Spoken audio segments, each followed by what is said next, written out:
everybody, it is Julie. Welcome back to Pages and Pens. Yes, this looks familiar. If you guys are in my buddy read group, you will know that I lost about 5 or 6 videos worth of footage. I'm refilming them all really quick before I need to leave for work. That's a lot of footage to lose, and I lost it at like 11:30 at night, so there was nothing I could do about it. And I am here with the worst books that I've read so far in 2017. We're going to talk about them because then I would like to forget about them. These are 2, maybe a 3-star read in here, but just ones that disappointed me, let me down, not a fan. So let's start off with the one that I have in physical copy, and that is Dare Me by Megan Abbott. I listened to this in audiobook, but I have the physical copy. And this one was essentially a high school cheerleader murder mystery that glorified eating disorders, awful friendships, if you can call them that. It was horrific. And I know it was supposed to be, there was like a lot of psychological backstabbing and like weirdness that happened in this, but there was a falsified rape. It was horrendous.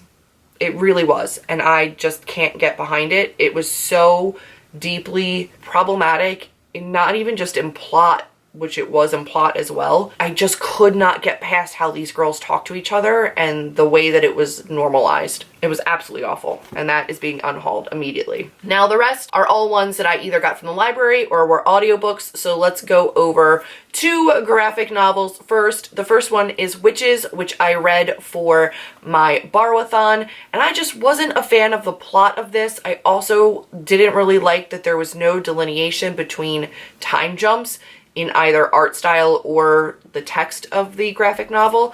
The artwork was really cool, and I thought that it was a really different take on witches, but there was just nothing about the plot of this that made me want to continue with the rest of the series. The other one that I also got from the library, but was not for the Borrow-a-thon, was Death Note. Didn't care for it. It had potential. It was about a notebook that gets dropped by a god of death, and a kid picks it up and starts using it to like clear the world of bad people, because if you write somebody's name in there, they die. But then he just starts like randomly killing off people to prove that it works, and to prove to the media, who's kind of caught on to this whole thing, that it works.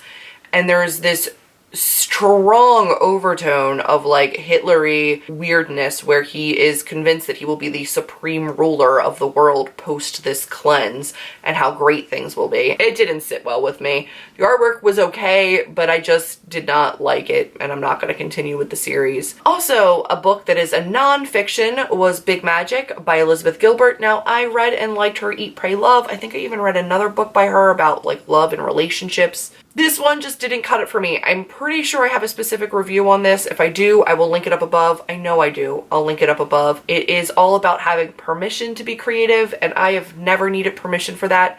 If I did, it was so long ago that I certainly didn't need this book to tell me that it was okay to be creative. I just didn't get as much from it as somebody who was maybe really looking for inspiration to be creative. I don't think it's a bad book. I just don't think it was right for me. Also on this list is Save Me the Watts by not by F. Scott Fitzgerald, by his wife, Zelda Fitzgerald.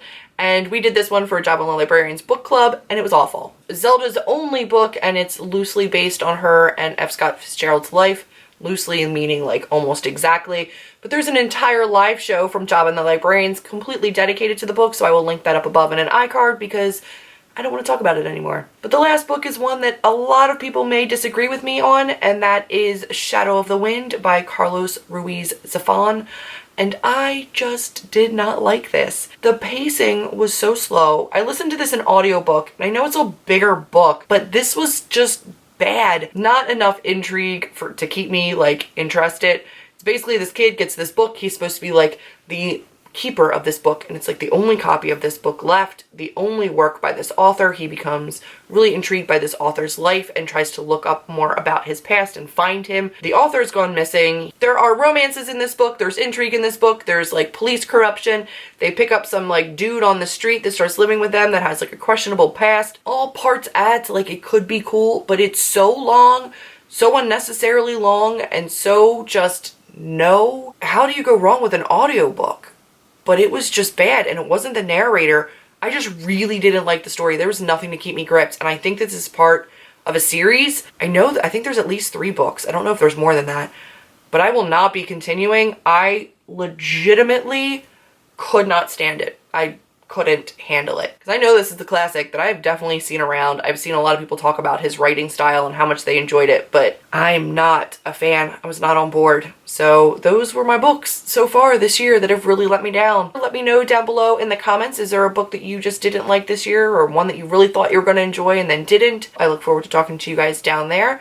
And in the meantime, if you like this video, give me a big thumbs up, click subscribe, and I will see all of you in my next video. Bye guys.